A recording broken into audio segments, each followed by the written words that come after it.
Grande distribution, fast-food, aujourd'hui la viande halal est partout. En France, le marché est estimé à près de 5 milliards d'euros. Sa croissance, elle, est l'une des plus fortes du secteur. Rares sont donc aujourd'hui les magasins qui ne possèdent pas de rayon spécialisé. Exemple ici dans ce supermarché Carrefour de Vaux-en-Velin, où le halal représente déjà 6% du chiffre d'affaires du rayon boucherie.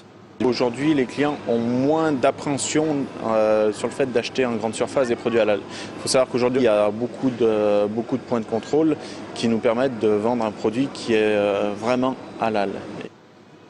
La viande halal, prononcée halal en arabe, justement, qu'est-ce que c'est? Dans le Coran, le texte est clair. Il est précisé qu'un musulman ne peut consommer une bête morte, la viande de porc, celle d'un animal immolé, étranglé ou encore assommé.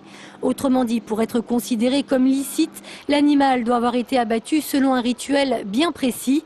Et pour en savoir plus, nous nous sommes donc rendus à Valence, dans l'un des 7 abattoirs volailles labellisés halal en France. Vous allez le voir, ici, rien n'est laissé au hasard.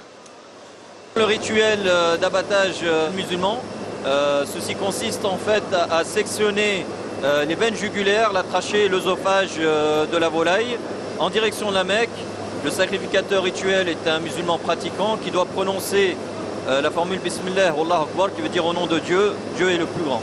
Bismillah, Allahu Akbar, Alhamdulillah, ala l'Islam. En France, depuis 1995, c'est simple, seules 3 mosquées, celles de Paris, d'Évry et de Lyon, sont habilitées à délivrer les cartes de sacrificateurs. Là où ça se complique, c'est justement concernant la certification de la viande elle-même.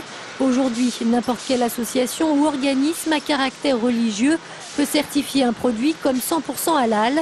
Il en existerait d'ailleurs déjà des dizaines en France, des organismes respectant plus ou moins scrupuleusement toutes ces règles d'abattage. C'est vrai que le mot halal est galvaudé, il est utilisé à tort et à travers par un certain nombre d'industriels dont le seul intérêt c'est l'appât financier.